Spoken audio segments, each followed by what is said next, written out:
अस्सलाम वालेकुम everyone, welcome to my YouTube channel chemistry by Mishal. आज जो है हम नेक्स्ट किंगडम क्लासिफिकेशन सिस्टम के बारे में डिस्कस करेंगे, जिसमें 3 kingdom classification, 5 kingdom classification and then we will discuss about 3 domain classification system. ये पहले हमारे बुक्स के अंदर 5 किंगडम क्लासिफिकेशन तक बात होती थी, अब एक न्यू इन्होंने टॉपिक के अंदर ऐड किया है which is about 3 domain classification system. इसके अंदर आर्चिया, बैक्टीरिया एंड यूकेरिया आता है, जिसके बारे में हम वन बाय वन डिस्कस करेंगे। Now let's get started. First of all, what is meant by 3 kingdom classification system. जैसे हमने पहले 2 किंगडम क्लासिफिकेशन सिस्टम देखा, जिसके अंदर 2 बने थे kingdoms. One was kingdom animalia and second one was kingdom Plantae. ठीक है, तो हमारे पास 2 किंगडम्स से 3 किंगडम क्लासिफिकेशन सिस्टम के अंदर हमारे पास कितने किंगडम्स होंगे? 3। ठीक है, क्योंकि पहले वाले के अंदर प्रोटिस्टा का मसला था, उसके अलावा हमारे पास जो प्रोकैरियोट्स था उनका मसला था, तो एक नया क्लासिफिकेशन सिस्टम जो है वो इंट्रोड्यूस करवाया गया by German zoologist Ernst Haeckel in 1866, जिसने कहा कि 3 टोटल किंगडम होते हैं और उसने एक थर्ड किंगडम इंट्रोड्यूस करवाया, प्रोटिस्टा। प्रोटिस्टा में हमारे पास यूग्लिना जैसे ऑर्गेनिज्म, यूग्लिना हमारे पास एक ऑर्गेनिज्म है, प्रोटिस्ट है। ठीक है, इस तरह के तमाम ऑर्गेनिज्म प्रोटिस्टा के अंदर थे। उसके अलावा उसने prokaryotes like bacteria and Archaea उसको भी प्रोटिस्टा के अंदर रखा। अब प्रोकैरियोट्स हमारे पास क्या होते हैं, जैसे कि मैंने आपको बताया था कि यूकैरियोट्स हमारे पास ऐसे होते हैं जिनका न्यूक्लियस क्या होता है, वाजिया होता है, और उनकी सेल ऑर्गेनेलिस जो होती है वो मेम्ब्रेन बॉन्डेड होती है। लेकिन प्रोकैरियोट्स के अंदर क्या होता है कि उनका न्यूक्लियस वाजिया नहीं होता। जैसे हमारे पास बैक्टीरिया सेल होते हैं, उसमें उनका जो न्यूक्लियस है वाजिया नहीं होता, बल्कि जेनेटिक मटेरियल एक ही जगह कंडेंस्ड फॉर्म में पड़ा होता है। ठीक है, तो ऐसे तमाम ऑर्गेनिजम्स जिनके अंदर न्यूक्लियस जो है वो वाजिया नहीं होता, उसके अलावा तमाम ऑर्गेनेलिस जो है वो मेम्ब्रेन बॉन्डेड उसके अंदर नहीं होती, मेम्ब्रेन बॉन्डेड नहीं होती, वो हमारे पास कहलाते हैं प्रोकैरियोट्स। और ये प्रोकैरियोट्स के अंदर 2 मेन चीजें आ जाती है, बैक्टीरिया और आर्चिया। तो प्रोटिस्टा ग्रुप के अंदर उसने बैक्टीरिया को भी रखा, आर्चिया को भी रखा, और जो फंजाई है, फंजाई को उसने जो है वो प्लांटी के अंदर ही रहने दिया, क्योंकि वो ग्रीन कलर के और उसके अलावा खुराक खुद बनाना, मतलब इस वजह से उसने ऑटोट्रोफिक नेचर की वजह से उसे प्लांट्स के अंदर रख दिया। लेकिन फंजाई की पोजीशन की वजह से कुछ लोग जो है वो क्या थे,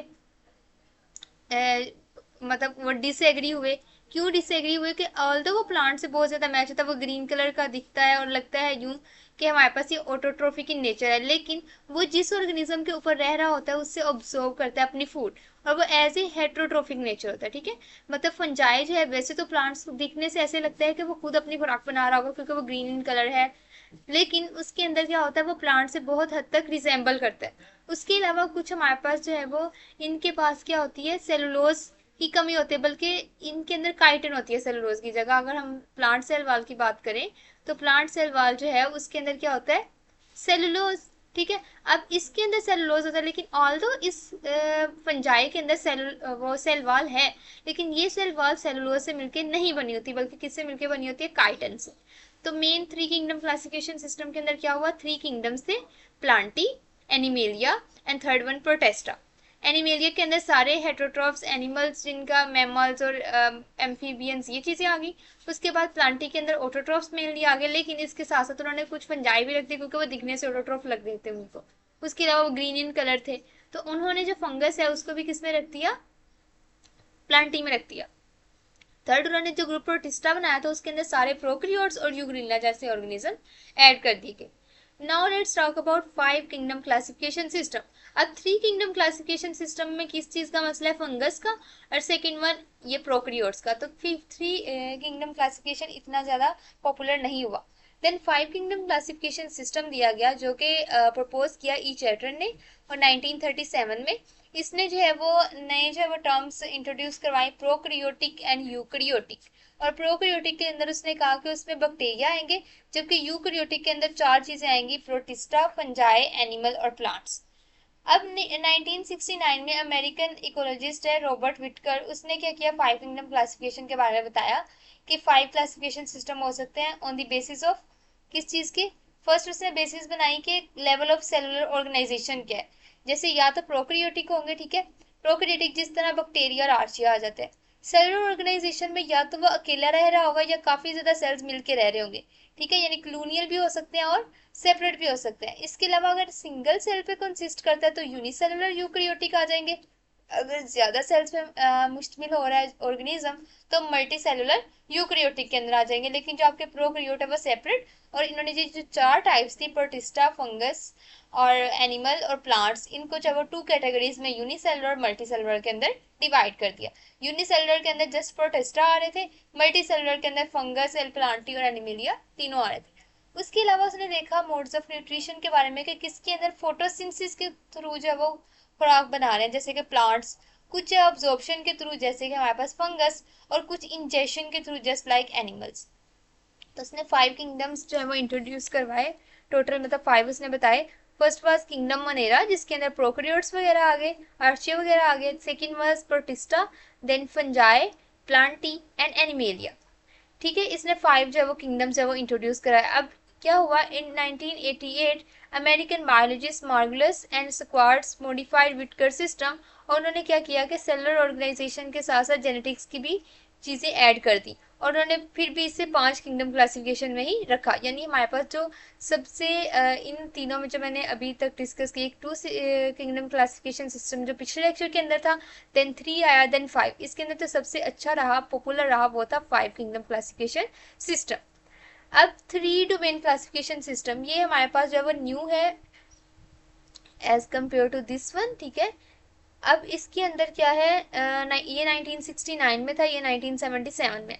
ये कार्ल वोस ने किया, जिसकी डेट ऑफ बर्थ 1928 है, और उसकी डेथ जो है वो 2012 में हुई। इसने प्रपोज किया, इसने क्या किया कि एक हायर टेक्सोन डाला अबव किंगडम, यानी इसने किंगडम की बात नहीं की। अभी तक हम बात कर रहे थे किंगडम्स की, कि 2 किंगडम क्लासिफिकेशन सिस्टम, 3 या 5। इसने जो एक हायर लेवल चूज किया विच वाज डोमेन। ठीक है, इसने किंगडम की जगह किसकी बात की, डोमेन की। तो इसने डोमेन क्लासिफिकेशन सिस्टम बनाया। इसने कहा 3 डोमेन क्लासिफिकेशन सिस्टम है, या आर्चिया, बैक्टीरिया एंड यूकेरिया। ठीक है, अब इसने जो है वो आर्चिया और बैक्टीरिया को वो सेपरेट रखा। ठीक है, और इसमें सेपरेट क्यों रखा, क्योंकि इसके अंदर डिफरेंसेस थे। ठीक है, अब प्रोकैरियोट्स इसने 2 फॉर्म में रखे, आर्चिया में और बैक्टीरिया में। हम आगे डिस्कस करेंगे कि आर्चिया के अंदर स्पेसिफिकली कौन से आ रहे हैं और बैक्टीरिया के अंदर कौन से आ रहे हैं। ठीक है, आर्चिया वैसे एंशिएट बैक्टीरिया। ठीक है, अब 2 मेन ग्रुप्स थे प्रोकैरियोट्स के, आर्चिया और बैक्टीरिया, जबकि प्रोकैरियोट्स प्रोकैरियोट्स आ रहे हमारे पास आर्चिया और बैक्टीरिया, जबकि यूकैरियोट्स आ रहे हमारे पास यूकेरिया के अंदर रखे गए, जिसके अंदर 4 वो सिस्टम सारे आ रहे थे। ठीक है, अब हम बात करते हैं डोमेन आर्चिया की, then we will discuss about domain bacteria, and then we will discuss about next हमारे पास domain Eukarya. First of all, what is domain Archaea? ये सबसे पुराने ऑर्गेनिजम्स हैं on earth, most primitive organisms on earth. They include prokaryotes but cell wall doesn't contain peptide और glycan. अब Archaea और bacteria में क्या डिफरेंस है, जैसे मैंने आपको यहाँ बताया था कि किसी डिफरेंस की वजह से इसने आर्चिया और बैक्टीरिया को सेपरेट किया प्रोकैरियोट्स में।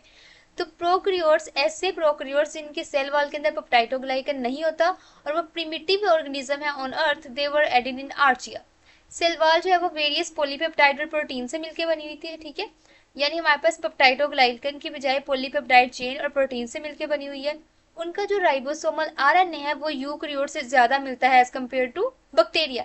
यानी हमारे पास इसका जो आरएनए है, राइबोसोमल आरएनए मीन आपने पढ़ा होगा, हमारे पास जो सेल होता है उसके अंदर हमारे पास जो होता है राइबोसोम्स होते हैं। ठीक है, प्रोटीन फैक्ट्रीज जिनको कहा जाता है। ठीक है, अब ये जो राइबोसोम्स होते हैं ये एंडोप्लाज्मिक रेटिकुलम के साथ भी अटैच हुए होते हैं, रफ एंडोप्लाज्मिक रेटिकुलम के साथ।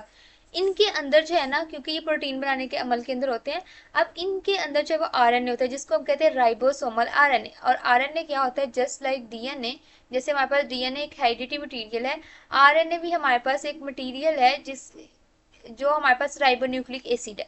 ठीक है, ये भी हमारे पास हेरिडिटी मटेरियल के अंदर आता है, लेकिन ये हमारे पास सिंगल स्ट्रैंडेड होता है। तो आपने वैसे हम आरएनए के बारे में डिटेल के साथ आगे पढ़ेंगे, लेकिन अभी तक आपने ये चीज याद रखनी है कि इसका राइबोसोमल आरएनए यानी राइबोसोम के अंदर प्रेजेंट जो आरएनए है वो यूकैरियोट से ज्यादा मैच हो जाता है एज कम्पेयर टू प्रोकैरियोट्स। अब सेल मेम्ब्रेन जो है उसके अंदर यूनिक टाइप के लिपिड्स थे, जो कि इनको एक्सट्रीम कंडीशन में जो है वो सर्वाइव करने का में हेल्प करते थे, क्योंकि जब हमारे पास दुनिया स्टार्ट हुई थी तब उस टाइम पे ये थे, और उस वक्त सर्वाइवल के चांसेस बहुत कम थे। तो उन्होंने अपने अंदर अडोप्टेशन कर ली हुई थी कि अपने जो सेल मेम्ब्रेन है उसके ऊपर ऐसे लिपिड जो है वो इंट्रोड्यूस करवा लिए थे, जिनकी वजह से एक्सट्रीम कंडीशन में भी ये सर्वाइव कर सकते थे। ये हॉट स्प्रिंग में पाए जाते हैं, साल्ट लेक्स में, चाहे एसिडिक हो या बेसिक हो, ये उसके अंदर सर्वाइव कर सकते हैं। सोयल और ओशंस, ये जो वो मकामात हैं जहाँ पे ये प्रेजेंट हो सकते हैं, मतलब इस तरह की कंडीशन हॉट स्प्रिंग जिसमें बाकी ऑर्गेनिज्म से उनके डेथ के चांसेस बहुत हाई होते हैं, उसके अंदर भी ये सर्वाइव कर सकते हैं। Some obtain energy from inorganic compounds like sulphur and ammonia.